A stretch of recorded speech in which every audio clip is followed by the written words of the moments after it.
नमस्कार. प्रादेशिक विद्या प्राधिकरण मुंबई आयोजित निपुण महाराष्ट्र अभियान कृती कार्यक्रम अंतर्गत गणित विषयातील कृतींचं गुरुवार सत्र दुसरे या वेबिनारमध्ये उपस्थित सर्व सन्माननीय पर्यवेक्षक यंत्रणा, मुख्याध्यापक, शिक्षक, पालक यांचे मी अर्चना जोशी, प्रादेशिक विद्या प्राधिकरण मुंबई मार्फत हार्दिक हार्दिक स्वागत करते. आजच्या या सत्रामध्ये आपण निपुण भारत अंतर्गत मूलभूत साक्षरता व संख्याज्ञान अभियानात गणित विषयाच्या दुसरी ते इयत्ता 5वी पर्यंतच्या किमान लक्ष्य गाठण्यासाठी त्या अध्ययन स्तरापर्यंत पोहोचण्यासाठी कोणते उपक्रम घ्यायचे, कोणते शैक्षणिक साधन वापरायचे, कोणत्या अध्यापन युक्त्या ट्रिक्स वापरायच्या याबाबतचा संवाद साधणार आहोत. आणि हा संवाद साधण्यासाठी आपल्या समोर येत आहेत श्रीमती स्पृहा सुरेश इंदू. इंदू मॅडम चेंबूर एज्युकेशन सोसायटीच्या प्राथमिक शाळा येथे गेली 26 वर्ष ज्ञानदानाचे कार्य करीत आहेत. त्यांना आदर्श शिक्षक पुरस्काराने सन्मानित करण्यात आले आहे. तर अशा या आदर्श शिक्षिका श्रीमती स्पृहा इंदू यांना मी संवाद साधण्यासाठी आमंत्रित करते. धन्यवाद. Over to Spruha madam. नमस्कार. सर्वप्रथम विद्या प्राधिकरण मुंबई यांचे मी मनापासून आभार मानते. आजच्या सत्रात राष्ट्रीय शिक्षण धोरण 2020 नुसार प्राथमिक स्तरावर सन 2026-27 पर्यंत पायाभूत भाषिक व गणितीय कौशल्य प्राप्त करण्यास सर्वोच्च प्राधान्य देण्यात आले आहे. त्यातील प्राथमिक शाळांमध्ये पायाभूत साक्षरता आणि संख्याज्ञान साध्य करणे ही शिक्षण व्यवस्थेची सर्वोच्च प्राथमिकता राहिलेली आहे. या दृष्टीने आपल्याला पायाभूत संख्याज्ञान या अंतर्गत शिक्षक म्हणून विद्यार्थी नेमका कोणत्या अध्ययन स्तरावर आहे याची आधी पडताळणी घ्यायची आहे.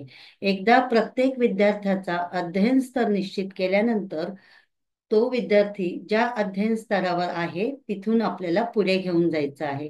हे पुढे घेऊन जाण्यासाठी शिक्षक म्हणून काही आपल्याला उपक्रम करावे लागतील, कृती करावे लागतील, तसेच शैक्षणिक साधनांची निर्मिती करावी लागेल. त्याचप्रमाणे विद्यार्थ्यांचे अध्ययन सुलभ होण्यासाठी द्विपिटारा तसेच गणितीय साहित्य अशा अनेक वस्तू दिलेल्या आहेत. ह्या अनेक साहित्य वस्तूंचाही उपयोग आपणास होणार आहे. तसेच पालकांचा सहभाग कसा घ्यायचा या दृष्टिकोनातून सुद्धा आपण आजच्या सत्रामध्ये पाहणार आहोत.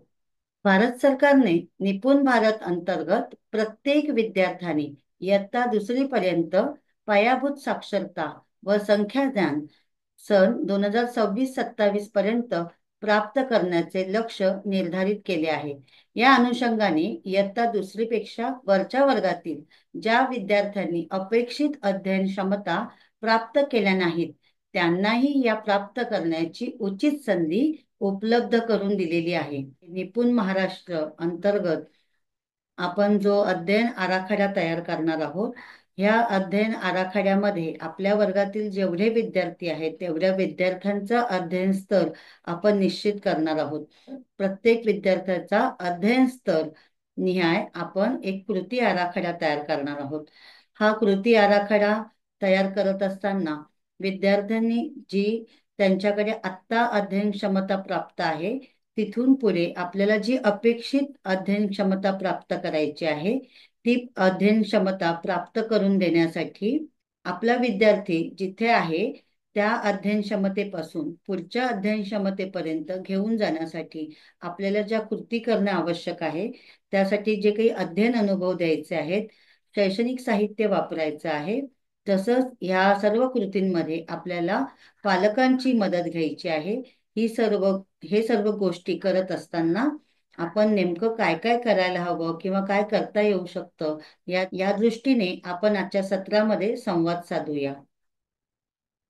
गणित विषय म्हटलं की थोडंसं आपल्यालाही दडपण येत असतं किंवा शिक्षकांना किंवा पालकांना एक गणित विषयाची थोडी भीती असते.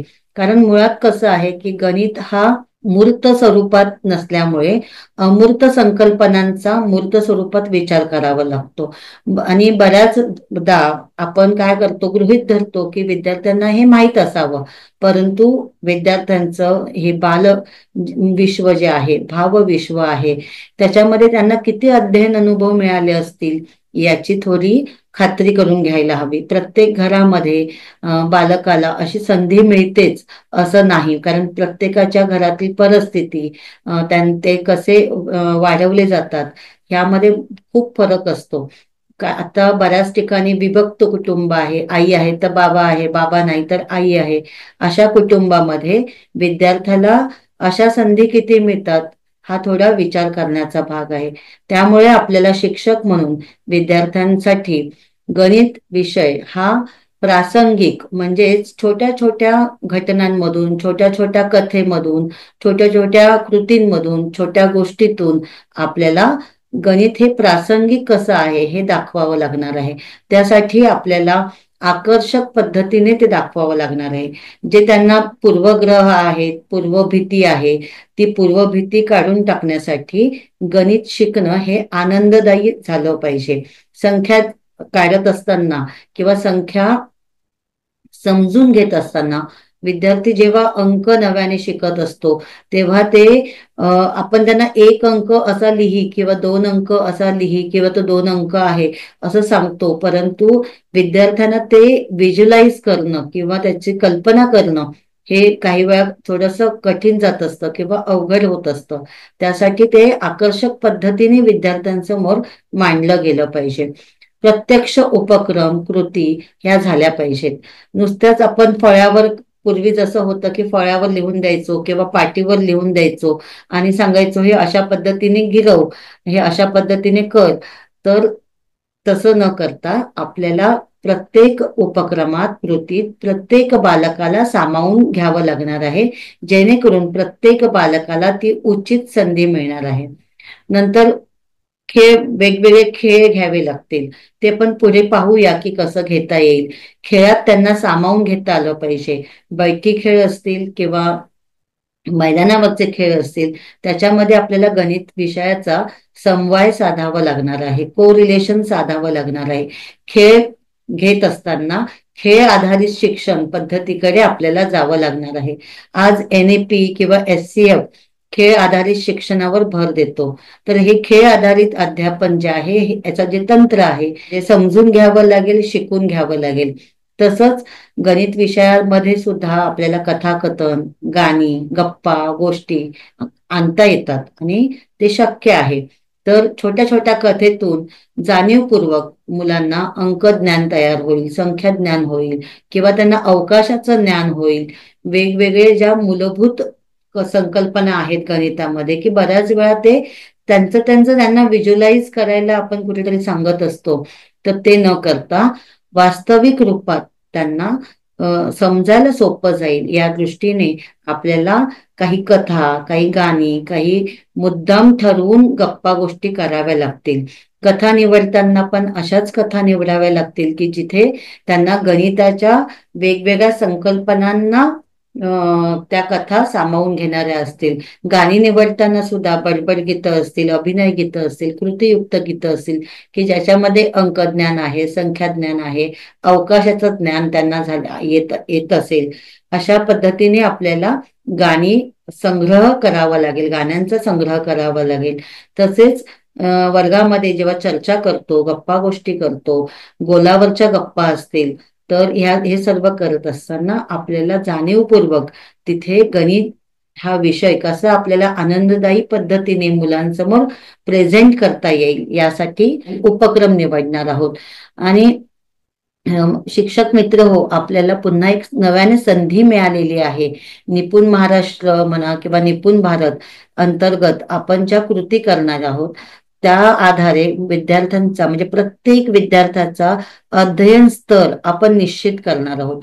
आपला विद्यार्थी नेमका कुठे आहे, आता आपलं वर्ष समजा संपतच आलेलं आहे आणि मग आपला विद्यार्थी, प्रत्येक विद्यार्थी कोणत्या अध्ययन स्तरावर आहे, अध्ययन स्तर तर दिलेले आहेत, ते निश्चित केलेले आहेत. मग आपला विद्यार्थी आता कोणत्या अध्ययन स्तरावर आहे आणि त्या अध्ययन स्तरावरून अपेक्षित अध्ययन स्तर कोणता आहे, तिथपर्यंतचा प्रवास आपल्याला पुन्हा 30 जून पर्यंत करायचा आहे. मग आपल्याला हा जो काही कालावधी मिळालेला आहे या कालावधीचं नियोजन करावं लागणार आहे. हा कालावधी आपण विद्यार्थ्यांसाठी कसा उपयुक्त होईल, त्यांना कसं आनंद मिळेल त्यांना वेगवेगळ्या गणिताच्या कृती कशा करता येतील या दृष्टीने आज आपण विचार करूया. आता आपण जेव्हा काही उपक्रम विद्यार्थ्यांसाठी निवडणार आहोत, कृती करून घेणार आहोत, विद्यार्थ्यांना काही गट कार्य करायला देणार आहोत, तेव्हा आपण जाणीवपूर्वक संकल्पनात्मक आकलनावर भर देणार आहोत की विद्यार्थ्यांच्या ह्या छोट्या छोट्या संकल्पना असतील, प्रत्येक संकल्पना ही त्याची क्लिअर झाली पाहिजे, त्याला समजलं पाहिजे. अगदी लहान मोठेपणा असेल किंवा एखादी वस्तू, बऱ्याच एक आपण उदाहरण बघूया, पुढे पण पाहूया की संकल्पनात्मक आकलनावर भर कसा देता येईल. म्हणजे बऱ्याच वेळा विद्यार्थ्यांना त्या संकल्पनाच लक्षात आलेल्या नसतात, तर त्याच्यावर आपल्याला अधिकचा भर द्यावा लागणार आहे, अधिकचं काम करावं लागणार आहे. तसंच जाणीवपूर्वक काही गणितीय प्रयोग आणि शोध लावण्यास प्रोत्साहन द्यायचं आहे. आता मग गणितीय प्रयोग म्हणजे काय, तर मोठे मोठे प्रयोग नव्हे, तर साधारण मुलांना खूप छान वाटेल, आनंद मिळेल असे प्रयोग आपल्याला डिझाईन करायला लागतील, असे प्रयोग आपल्याला शोधावे लागतील. आणि हे प्रयोग आधी कोणतरी केलेलेच आहेत, कारण शोध लावणार आहेत ते, परंतु त्याचा आनंद त्यांना मिळेल की मी 2 वस्तूंमध्ये 2 वस्तू मिळवल्या आणि मग ते 4 तयार झाले, म्हणजे 4 वस्तू तिथे आलेल्या आहेत. आणि हा जो त्यांना असं वाटेल की हा मी शोध लावलाय, तर त्याला त्याला आपण प्रोत्साहन द्यायचं आहे, त्याच्या आनंदामध्ये तिथे भर घालायची आहे आपल्याला. तसंच आपल्याला वेगवेगळ्या शिक्षण शैलींचा वापर करायचा आहे. म्हणजे नेमकं काय, तर आपल्या वर्गातला जो विद्यार्थी आहे, आपला जो विद्यार्थी आहे, तो कधी पाहून शिकतो, तर कधी तो श्रवणाने शिकत असतो, तर कधी कृती क्रिया करून शिकत असतो. म्हणजेच प्रत्येकाची शिकण्याची ही शैली वेगवेगळी आहे. तर आपल्या विद्यार्थ्यांचा आता शिकण्याचा म्हणजे टप्पा कसा आहे, विद्यार्थी कसे शिकतायत ते साधारण आपल्याला आता अंदाज आलेला आहे. आणि प्रत्येक आपल्याला विद्यार्थी माहीत झालेला आहे. तर त्या विद्यार्थ्यांचं शिकण्याची जी शैली आहे, त्याची अध्ययनाची शैली आहे, ती निश्चित करून आपण त्यांना तसे अध्ययन अनुभव दिले पाहिजे. जसं आपण म्हणतो की प्रत्येक विद्यार्थी हा एकमेव द्वितीय असतो, वैशिष्ट्यपूर्ण असतो, प्रत्येकाची शिकण्याची गती ही वेगवेगळी असते. त्यामुळे त्यांच्या शिक्षण शैलीचा, त्यांच्या शिकण्याच्या शैलीचा सुद्धा आपल्याला थोडासा सूक्ष्म अभ्यास करावा लागणार आहे. आणि मग त्या दृष्टीने आपल्याला तशा काही कृती, उपक्रम डिझाईन करावे लागतील, काही तयार करावे लागतील. आणि जसा हा आपला विद्यार्थी गट जो आहे तो प्राथमिक स्तरातला आहे, तर साधारण 2री ते 5वीचे जे विद्यार्थी आहेत यांना आपल्याला खेळ आधारित शिक्षण याच्यावर भर द्यायचा आहे. तसंच वर्गामधील छोट्या छोट्या कृती असतील, ह्या कृतींसाठी त्यांना आपण प्रोत्साहन द्यायचं आहे. नव्याने आपण काही त्यांना कृती देत असू तर थोडीशी भीती असू शकते, थोडासा बुजरेपणा असू शकतो, तो आपण घालवला पाहिजे, त्यांना प्रोत्साहन दिलं पाहिजे. काही वेळा म्हणजे आवश्यक आहे तिथे प्रशंसा सुद्धा केली पाहिजे, त्यांचं यश आपण साजरं केलं पाहिजे. छोट्या छोट्या गोष्टी त्यांनी अचीव केल्या किंवा एखादा पुढचा टप्पा त्यांनी गाठला तर हे यश आपल्याला साजरं करता आलं पाहिजे. मुलाला वाटलं पाहिजे की मला हे आलंय, याचा आनंद माझ्या शिक्षकांना होतोय, माझ्या पालकांना होतोय, अशी त्यांना भावना निर्माण झाली पाहिजे. आणि त्यामुळे असे छोटे छोटे यश आपण साजरे केल्यामुळे त्या विद्यार्थ्याचा आत्मसन्मान सुद्धा वाढत असतो.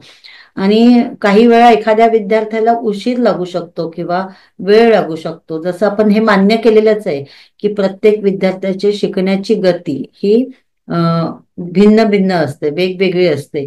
तर आणि प्रत्येकाला स्वतःची एक शिकण्याची गती आहे किंवा एक त्याला वेळ लागतो, तर तो लागू देत, तोपर्यंत आपण थोडा धीर धरला पाहिजे. आणि मग तो जो काही मधला काळ असतो तिथे पालकांना पण बरीच घाई असते की माझ्या मुलाला लेखन वाचन आलं पाहिजे, गणितीय सगळ्या क्रिया आल्या पाहिजेत, यासाठी पालकांना सुद्धा आपण धीर धरायला शिकवलं पाहिजे आणि पाठिंबा पण द्यायला पाहिजे. होय, तुला येईल, जमेल, तू करू शकशील, अशा पद्धतीने आपण पालकांना किंवा विद्यार्थ्यांना थोडा धीर दिला पाहिजे. पालकांना जी घाई असते तर पालकांनाही सांगायला पाहिजे आपण की काही मुलांना वेळ लागतो, लागू देत, काही घाई करू नका. आणि पालकांच्या सोबत आपण राहिलं पाहिजे, त्यांना पाठिंबा दिला पाहिजे, जेणेकरून शिक्षक आणि पालक यांच्या सहभागाने त्या विद्यार्थ्याला सुद्धा प्रोत्साहन मिळेल, पाठिंबा मिळेल. जे आता आपल्याला अध्ययन स्तर निश्चित केल्यानंतर जो कृती कार्यक्रम घ्यायचा आहे, आता सुट्टीचा कालावधी लागेल, तर विद्यार्थ्यांना अध्ययनात आपल्याला पुढे घेऊन जायचं आहे. तर पालकांचा सहभाग ह्या दृष्टीने खूप महत्वाचा आहे आणि पालकांना विद्यार्थ्यांच्या शिक्षणात आपल्याला सहभागी करून घ्यायला लागेल. आता अर्थात आपल्या पालकांना थोडंसं शिक्षकांचं मार्गदर्शन लागेल, गायडन्स लागेल, की घरी त्यांनी कशी तयारी करून घ्यायची. कारण ते जेव्हा लहान होते, त्यांनी जेव्हा शाळेत शिक्षण घेतलं, तेव्हा अध्यापन पद्धती किंवा शिक्षकांची शिकवण्याची पद्धती ही वेगवेगळी होती. परंतु आता शिकणं शिकवणं यामध्ये खूप बदल झालेला आहे आणि हा बदल आपल्याला शिक्षकांनाच जास्त माहीत आहे. तर तो पालकांपर्यंत आपण तो पोहोचवला पाहिजे. पालकांना त्या पद्धतीने त्यांना कार्यशाळा घ्यायला लागतील, आपल्याला काही उद्बोधन वर्ग घ्यावे लागतील, वर्गामध्ये काही सभा घ्याव्या लागतील. आपले जे माता पालक गट तयारच आहे, त्या गटामध्ये महिला पालकांना किंवा पुरुष पालकांना विद्यार्थ्यांची घरी कशी तयारी करून घ्यायची याबद्दल आपल्याला मार्गदर्शन करावं लागेल. काही कृती त्यांना दाखवाव्या लागतील, काही घरी आपल्याला व्हिडिओज तयार करून की अशा पद्धतीने तुम्ही तयारी करून घेऊ शकता, अशा पद्धतीने आपल्याला पालकांना विद्यार्थ्यांच्या अध्ययनासाठी तयार करून घ्यावं लागेल, जेणेकरून त्यांचाही घरी तसाच संवाद सुरू राहील. आणि जास्त वेळ नाही, पण पालकांनी एक 15 ते 20 मिनिटं का असेना, कमीत कमी मुलांना एक क्वालिटी टाइम देऊ शकले, तर मुलांचं अध्ययनाची गती खरोखर चांगली वाढणार आहे. आणि आपण ते पुढे पाहूच, की जसं आपण पालकांना हे सांगू शकतो आपल्या कार्यशाळेमध्ये, की घरात जेव्हा भाजीपाला आणला जातो तेव्हा वर्गीकरण कर. म्हणजे विद्यार्थ्याला लगेच वर्गीकरण कर हा संकल्पनात्मक शब्द न सांगता हे वेगवेगळं करून ठेव. ही कोणती भाजी आहे, ती कोणती भाजी आहे, ती वेगळी कर. यातले दाणे काढून ठेव. हे दाणे बघ बरं, तुला मोजता येतात का, ते मोजून पहा. आणि मग आईने समजा दाणे सोलले असतील किंवा बाबांनी दाणे सोलले असतील, तर हे मुलाने सोललेले दाणे किती आहेत, बाबांनी सोललेले दाणे किती आहेत, मग बाबांनी किती जास्त दाणे सोलले आणि मग मुलाने किती दाणे सोलले आणि मग किती कमी सोलले किंवा किती जास्त सोलले, अशा पद्धतीने आपल्याला थोडासा गणिताचा जो भाग आहे तो इथे करून घेता येणं शक्य आहे. तसंच आपल्या घरामध्ये अनेक वस्तू असतात. ह्या अनेक वस्तूंचा मोजण्यासाठी खूप छान उपयोग होऊ शकतो. आणि विद्यार्थ्यांना पालकांनी काही वेळ दिला, की 1 मिनिटात तू मला 10 वस्तू आणून दाखव, 30 सेकंदात मला 15 वस्तू आणून दाखव. एक कमी जास्त प्रकार वस्तूंची संख्या सांगून ती आणायला सांगायची आणि मग ती मोजून घ्यायची.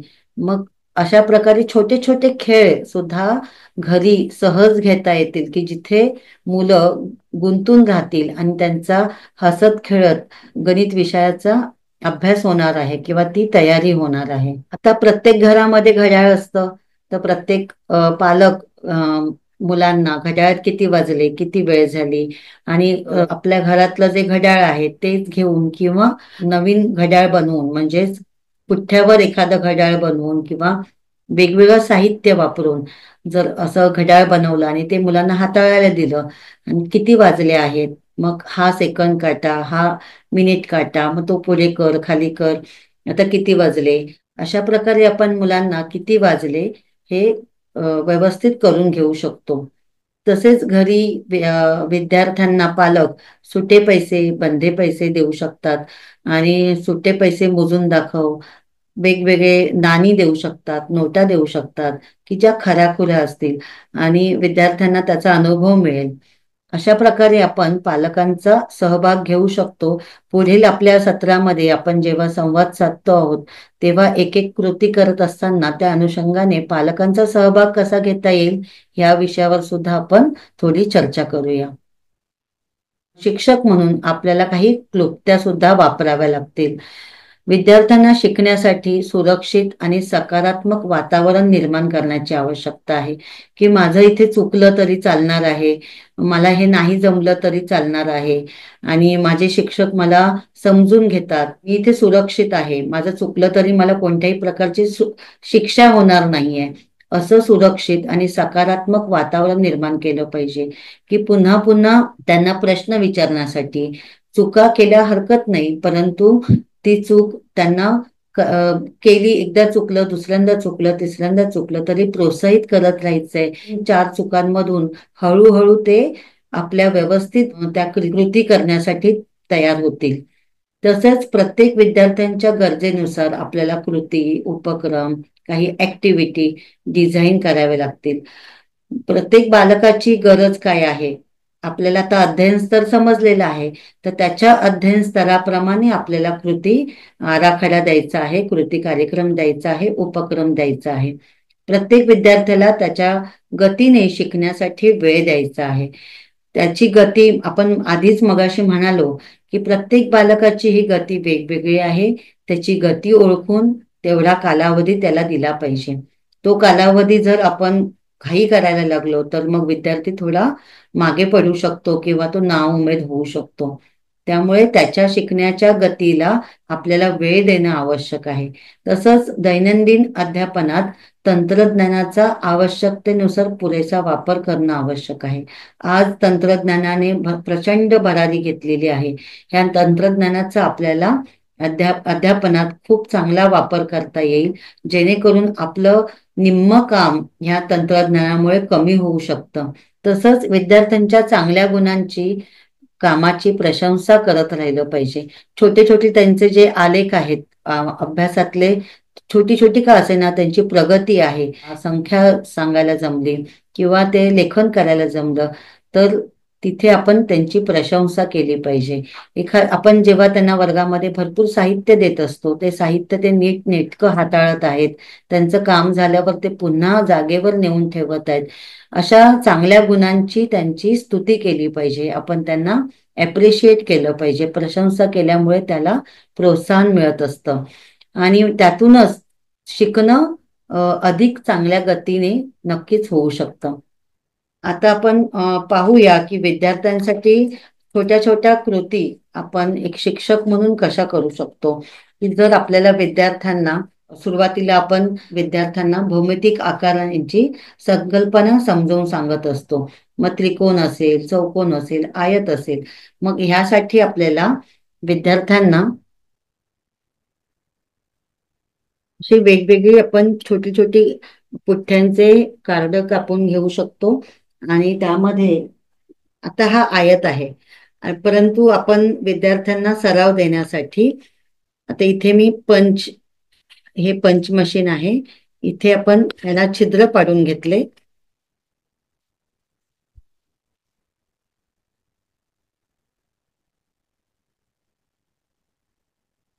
असे आपण जर सगळीकडे चारही बाजूने असे छिद्र पाडून घेतले, त्यानंतर विद्यार्थ्याला सुतळी किंवा लोकर असेल, ह्या लोकरने हे असं चिमटीत पकडून विद्यार्थी ही सुतळी किंवा दोरी या भोवती गुंडाळतील. तर ह्यामध्ये सुद्धा वेगवेगळे पॅटर्न तयार होऊ शकतात.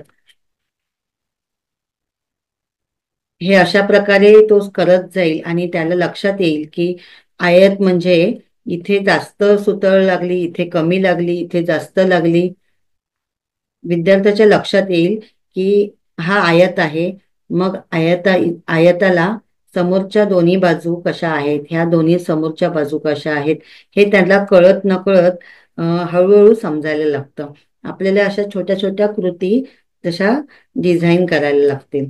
आता इथे आपण हे असं वर्तुळ घेतलेलं आहे, गोल घेतलेलं आहे, याला सुद्धा आपण असं समजा छिद्र पाडून घेतले.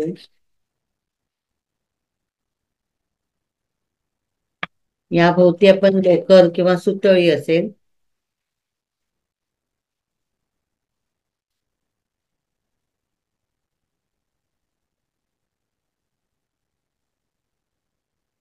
यामुळे विद्यार्थ्यांच्या बोटांना, स्नायूंना सुद्धा व्यायाम मिळणार आहे.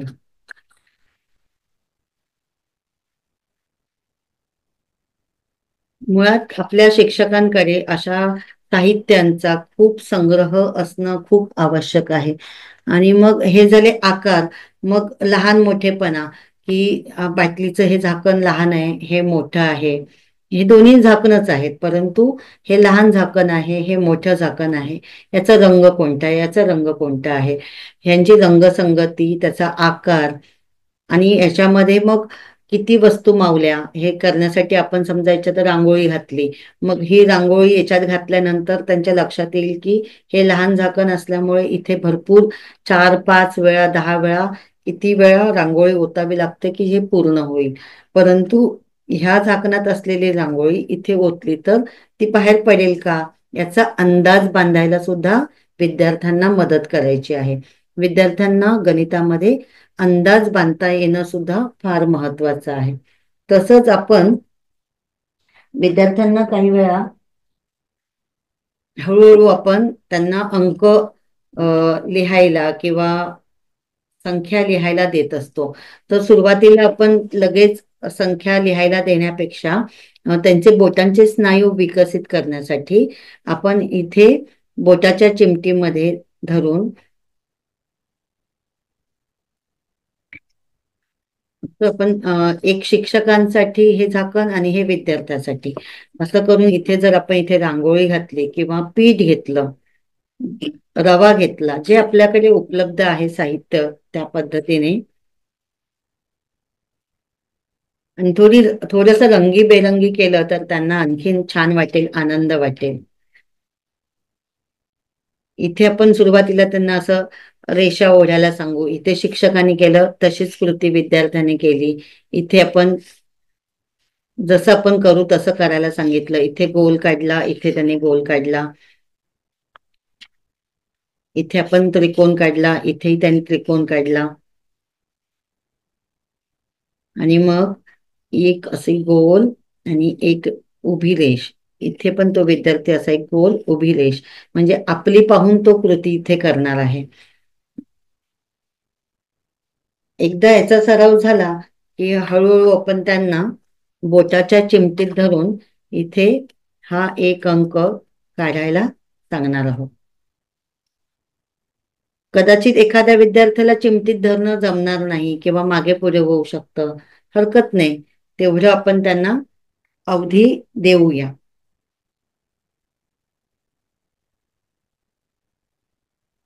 अशा प्रकारे आपण त्यांना आता हा 5 अंक काढायला दिलेला आहे. तर असा खूप सराव घ्यावा लागणार आहे, कारण आपल्याला एक एक अध्ययन स्तराचे टप्पे गाठायचे आहेत. आता समजा आपल्याला आणखीन एक पाहूया की सराव देण्यासाठी विद्यार्थ्यांना अजून काही आपल्याला करता येतील. तर ही असे कार्ड आहेत, साधं पुठ्ठ्याचंच कार्ड आहे. इथे आपण समजा एक अंक लिहिला 3. आपल्याला 3 हा अंक विद्यार्थ्यांचा करून घ्यायचा आहे व्यवस्थित. आणि त्याच्यावर ही जी सेलो टेप आहे ही ट्रान्सपरंट आहे दोन्ही. तर ही अशी सेलो टेप आपण त्याच्यावर चिटकवून घेणार आहोत. ही सेलो टेप आपण अशा प्रकारे चिटकवून घेणार आहोत. आता ह्यामुळे काय होईल की विद्यार्थ्याला आपण स्केच पेन दिला, आता त्याच्यावर त्याला अनेक वेळा असं गिरवता येईल. म्हणजे विद्यार्थ्याला सराव करण्यासाठी खूप उपयुक्त आहे.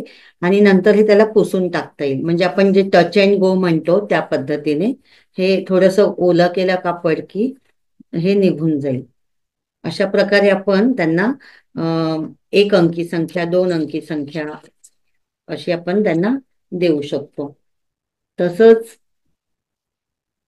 आता आपल्याकडे घरामध्ये बऱ्याच वेळा किंवा शाळेमध्ये खाद्य आपण काहीतरी खाऊ मागवतो आणि मग भरपूर चमचे असतात, तर ते व्यवस्थित धुवून पुन्हा वापरू शकतो. याच्यावर आपण अंक लिहिले. आता इथे लिहू आपण.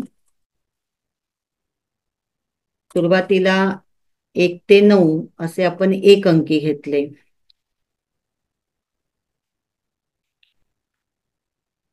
असे आपण क्रमाने समजा ते अंक घेतले ते क्रमाने इथे आपण मांडू शकतो. नंतर ह्याच चमच्यांचा वापर करून आपल्याला 2 अंकी संख्या, पुढे जाऊन 3 अंकी संख्या, त्याच्या पुढे जाऊन 4 अंकी संख्या, असं आपल्याला त्यांचं संख्या वाचन घेता येऊ शकते. तसंच जर आपण इथे क्रमाने हे मांडलं तर आपण लिहूया इथे 1 ते 9 जर आपण समजा क्रमाने इथे लिहिले असते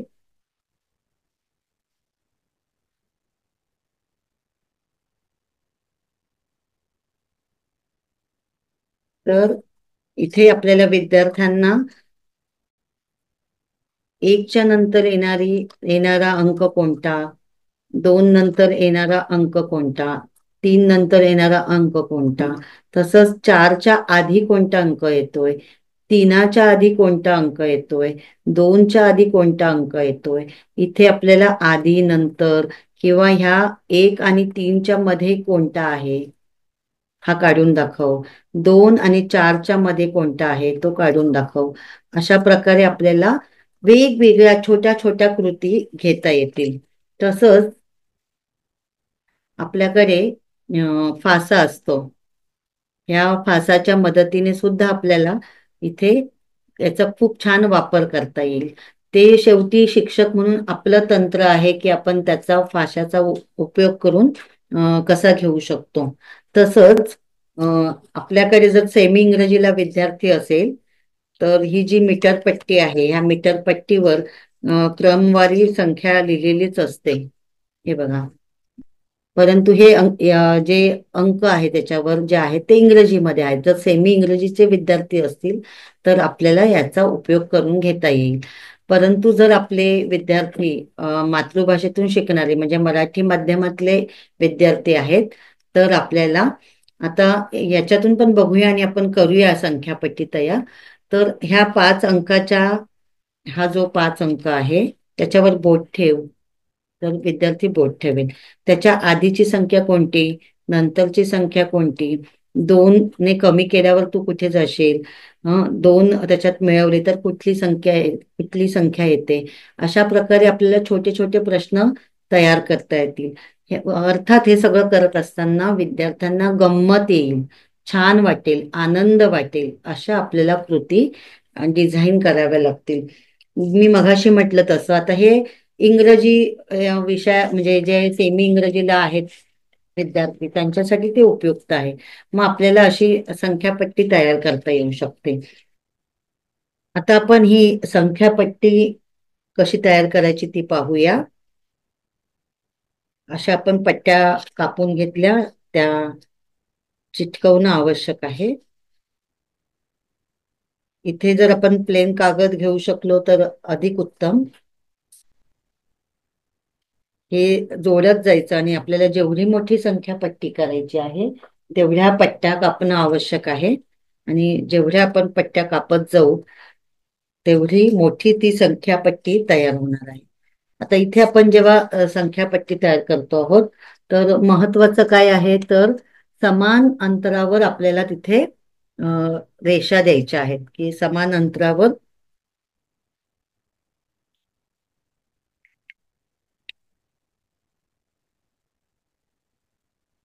पण आता इथे समान अंतरावर रेषा देणार आहोत.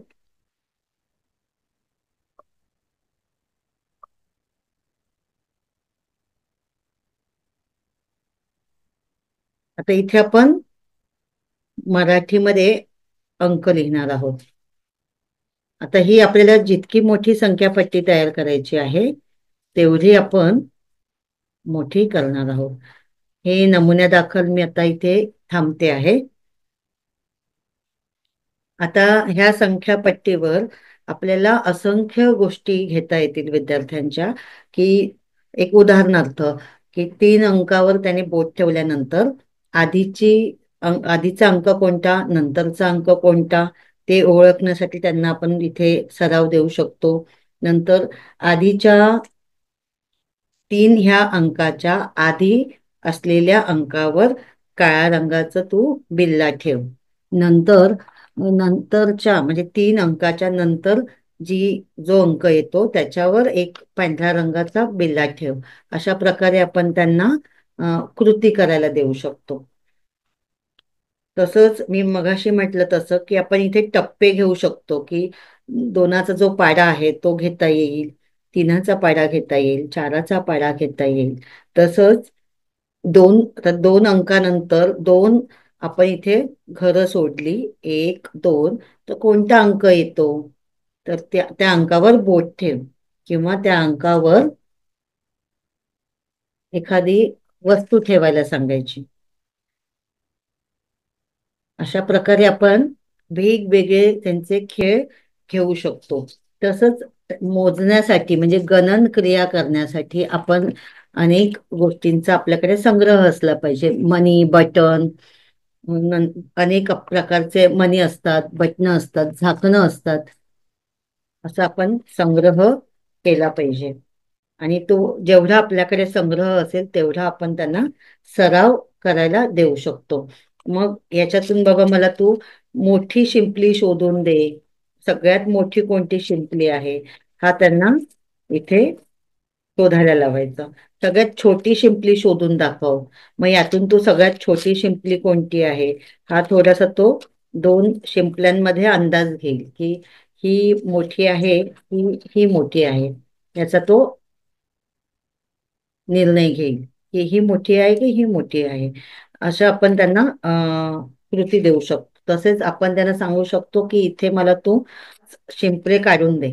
मग 1, 2, 3, 4, 5 अशा प्रकारे त्यांच्याकडून आपण शिंपले काढून घेतले. नंतर हे झालं एक अंकी संख्यांसाठी. एक अंकी जे संख्या आहेत त्याच्यासाठी आपण भरपूर कृती करून घेऊ शकतो. जसं पालकांना आपण पालकांची मदत घेणार आहोत, त्या पालकांच्या मदतीला त्यांना आपण सांगू शकतो की घरी तुम्ही अशा प्रकारे जे कणिक असतं, तर थोडंसं कणिक तुम्ही विद्यार्थ्यांना द्या, जेवढं आवश्यक आहे त्याप्रमाणे. आणि मग ह्या कणकेला विद्यार्थी चांगलं असं हाताने म्हणजे असं चोळून व्यवस्थित त्याला आकार देतील. आणि मग ते 1 अंकी, 2 अंकी, 3 अंकी म्हणजे त्यांना काही 1 ते 9च बनवायचे आहेत किंवा शून्य बनवायचं आहे. आणि हे तयार केल्यामुळे मग ते 1 अंकी संख्या, 2 अंकी संख्या, 3 अंकी संख्या हे ते तयार करू शकतील. हे सुरुवातीला आपण त्यांना असे अंक तयार करायला दिले. घरी अर्थात त्यांच्या सोबतीला ते पालक असणारच आहेत. आता यामध्ये काय करायचं, तर पीठ जेवढं घेतलं तेवढंच मीठ घेतलं. तर आणि त्याच्यामध्ये आपल्याला शक्य झालं तर पालकांना सांगायचं की वॉलपुट्टी ऍड करा. वॉलपुट्टी ऍड केल्यामुळे ते आणि उन्हात चांगलं नंतर वाळवून घेतलं तर ते अधिक काळ टिकतं. आता इथे आपण त्यांना असं एक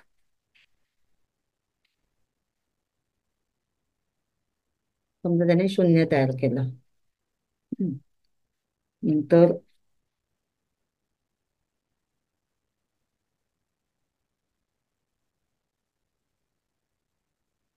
याचं आपण वाचन घेऊ शकतो की हे 1 आहे, इथे पुढे शून्य आहे, म्हणजे मग ही 2 अंकी संख्या तयार झाली. आणि याला आपण 10 म्हणतो. आता तू हे असं 10 इथे मला तू रांगोळीवर काढून दाखव. इथे आपण मगाशी जसं चिमटीत घेतलं होतं तसं काढायला सांगू शकतो. इथे पुन्हा आपण त्यांना पेन्सिलने किंवा याच्याने इथे जर आपण त्यांना असं एक मार्किंग करून दिलं आणि इथे 10 आपण लिहिले आणि याच्यावर आपण मगाशी जसे आपले शिंपले होते ते ठेवायला सांगितले, तर त्यांना लेखनाचा जो क्रम आहे, 1 अंक लिहिण्याचा क्रम आहे, तो लक्षात येईल. मग आपण इथे शिंपले घेतो आहोत, तर इथे आपण वेगवेगळे धान्य, कडधान्य, राजमा असे वेगवेगळ्या गोष्टी घेऊ शकतो. किंवा आपले मणी असतील, मोती असतील किंवा चिंचोके असतात, त्या चिंचोक्यांना सुद्धा आपण इथे वापर करू शकतो. आणि मग हे म्हणजे त्यांना लेखनाचा जो क्रम आहे तो हळूहळू लक्षात येतो. इथे आपण चिटकवून सुद्धा घेऊ शकतो. चिटकवल्यामुळे ते मजबूत होईल. आणि अशा प्रकारे इथे त्यांनी हे असे सगळे लावले किंवा चिटकवून घेतले. याच्यावर त्यांना बोट फिरवायला दिलं तर त्यांना ती क्रमबद्धता लक्षात येणार आहे की पहिल्यांदा हा असा एक गोल काढलेला आहे, मग सरळ दांडी घेतलेली आहे, मग पुढे इथे मोठा गोल काढलेला आहे. आता इथे पहिला जो गोल काढला तो छोटा काढला आणि हा नंतरचा जो गोल काढला तो मोठा काढला शून्यासाठी. हा फरकही त्यांना हळूहळू आपण गोष्ट त्यांच्या लक्षात येत जाते.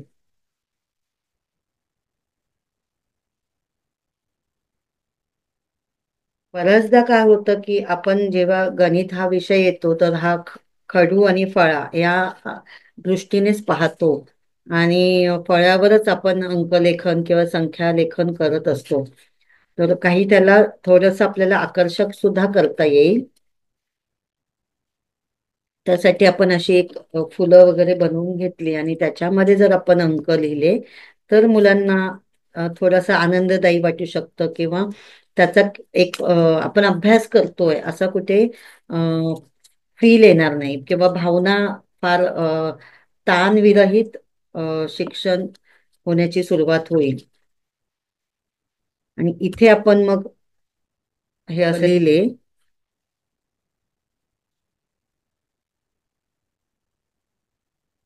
आणि मग आपण म्हणतो ना जे क्रमवाचक संख्या आपल्याला पुढे घ्यायची असते, ऑर्डिनल नंबर्स, तर ते नंबर सुद्धा आपल्याला घ्यायला याचा उपयोग होईल. परंतु इथे आता आपण थोडा फुलाचा आकार काढला, असे वेगवेगळे आकार काढले तर विद्यार्थ्यांना ती रंजकता येईल. तसंच घरामध्ये विद्यार्थ्यांना कॅरम खेळायला देता येऊ शकतं, सापशिडी आहे, ल्युडो आहे, आपण जे सारीपाट म्हणतो की आता हल्ली आपण थोडंसं विसरलो आहोत, परंतु शिक्षणात सुद्धा सारीपाटाचा कसा उपयोग करता येईल हे जर आपण पालकांना पालक सभेत सांगितलं तर विद्यार्थी घरी पालकांसोबत सारीपाट किंवा सापशिडी ल्युडो असे सुद्धा छोटे छोटे खेळ खेळतील आणि त्याच्यातून त्यांची गणितीय क्रिया अधिक चांगली विकसित होत जाणार आहे. संख्यांची गाणी, गोष्टी, कथा आपण विद्यार्थ्यांना ऐकण्याची संधी दिली पाहिजे. यासाठी आपण खूप त्याचा संग्रह करून ठेवला पाहिजे. जेणेकरून अ, मध्ये मध्ये जेव्हा आवश्यकतेप्रमाणे आपण त्याचा चपखल वापर करू शकतो. तसंच विद्यार्थ्यांना संख्यांची पुस्तकं ही सुद्धा बाजारात उपलब्ध आहेत. तर ही अशी संख्यांची पुस्तकं शिक्षकांनी वाचनालयात आणली पाहिजेत आणि त्याचा वापर केला पाहिजे. ही पुस्तकं विद्यार्थ्यांना वाचनाच्या तासाला दिली पाहिजेत किंवा त्यांना घरी गृहपाठ म्हणून वाचायला द्यायला हवीत. तसंच विद्यार्थ्यांना आपल्याकडे ज्या नोटा असतात ह्या नोटा विद्यार्थ्यांना आपण हाताळायला द्यायला पाहिजेत. जेणेकरून याच्यामध्ये कोणती संख्या आहे ती सांग, ही संख्या ओळख, ही संख्या पाहून वहीमध्ये लिही, हे आपण करून घेऊ शकतो. तसंच याच्या संख्येची बाबा याचा आकार कोणता आहे, याच्यावर चित्र कोणतं आहे, किती चित्र आहेत, किती भाषांमध्ये याच्यावर लिहिलेलं आहे, असं आपण त्या भाषा त्यांना मोजायला सांगू शकतो की हे 15 भाषांमध्ये लिहिलेलं आहे. तर विद्यार्थ्यांना ते मोजायला सांगू शकतो की किती भाषा आहेत बघ इथे, ह्या वेगवेगळ्या लिपींमध्ये ते लिहिलेलं आहे. तसंच इथे जे तुला क्रमांक दिसत आहेत ह्याच क्रमाने हे सगळे क्रमांक वहीमध्ये लिहून काढ, हे आपण त्यांना लिहायला देऊ शकतो. नोट हाताळायला दिल्यामुळे त्यातल्या अनेक गोष्टी विद्यार्थ्यांच्या लक्षात येतात. म्हणजे त्याचा रंग, त्याचा आकार, नंतर त्याच्यावर असणारे चित्र, त्याच्यावर असणारी संख्या, या सगळ्या गोष्टीचा उहापोह विद्यार्थ्यांना होत जातो. तसंच दोन नोटेमधला फरकही लक्षात येतो की ही नोट आणि ही नोट यातला फरक काय आहे, तर त्यांच्या मूल्यामध्ये फरक आहे, त्यांच्या किमतीत फरक आहे. हा मूल्यांमधला फरक सुद्धा आपण त्यांना सरावाने करून दिला पाहिजे.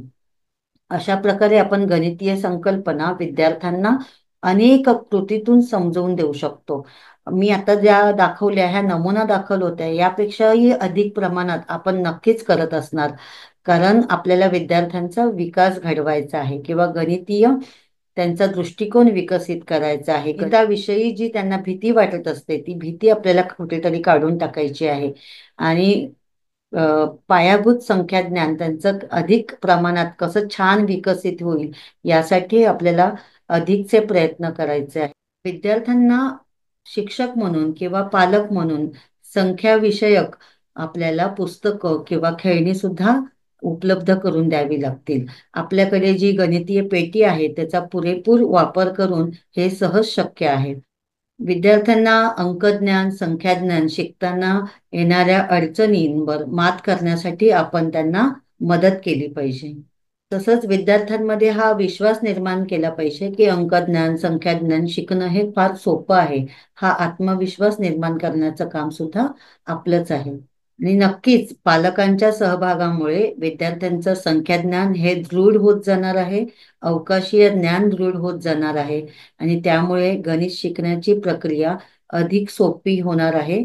आणि आपण जे अध्ययन स्तर निश्चित केलेले आहेत त्याच्या पुढे जाण्यास विद्यार्थ्यांना हा जो कृती कार्यक्रम आराखडा पूर्णत्वास नेण्यास त्याची सर्वांची खूप मदत होणार आहे. अशा प्रकारे आपण गणितीय संकल्पना विद्यार्थ्यांना अनेक कृतीतून समजवून देऊ शकतो.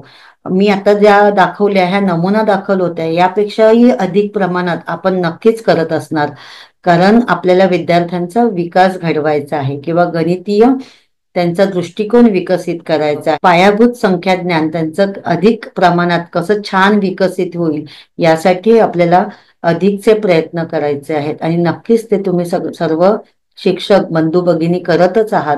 30 जून पर्यंत आपल्याला हे टार्गेट पूर्ण करायचं आहे. या टार्गेटसाठी आणि ह्या पूर्णत्वासाठी माझ्याकडून सर्वांना खूप खूप शुभेच्छा. धन्यवाद.